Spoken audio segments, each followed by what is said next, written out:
জুলাইয়ের চেতনাকে ধারণ করেই আগামীর বাংলাদেশ গড়ে তুলতে চায় সরকার। জুলাইকে অস্বীকার করে এবং জুলাইয়ের স্পিরিটকে অবজ্ঞা করার কোনো সুযোগ নেই বলেও মন্তব্য করেছেন প্রধানমন্ত্রীর প্রতিরক্ষা উপদেষ্টা brigadier general doctor A K M. Shamsul Islam. রাজধানীর মহাখালীর রাওয়া ক্লাবে জুলাই শহীদ স্মৃতি ফাউন্ডেশন ও রাওয়ার যৌথ উদ্যোগে আয়োজিত ফিরে দেখা জুলাই 2024 শীর্ষক এক অনুষ্ঠানে যোগ দিয়ে তিনি এসব মন্তব্য করেন।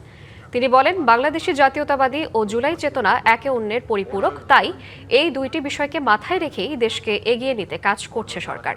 এ সময় তিনি বলেন, বিডিআর হত্যাকাণ্ড এবং মেজর সিনহা হত্যাকাণ্ড সহ সকল সামরিক বাহিনীর সদস্যদের গুম খুনের হত্যাকাণ্ডের বিচার ও রায় কার্যকরের উদ্যোগ নেবে সরকার।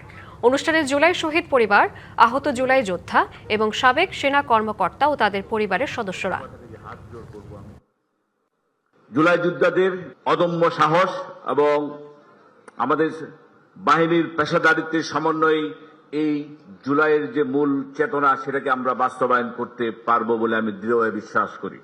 বাংলা কিউআর যেখানে নগদ পেমেন্ট সেখানে সারা দেশে 10 লাখেরও বেশি মার্চেন্টে নগদে পেমেন্ট করুন খুব সহজে।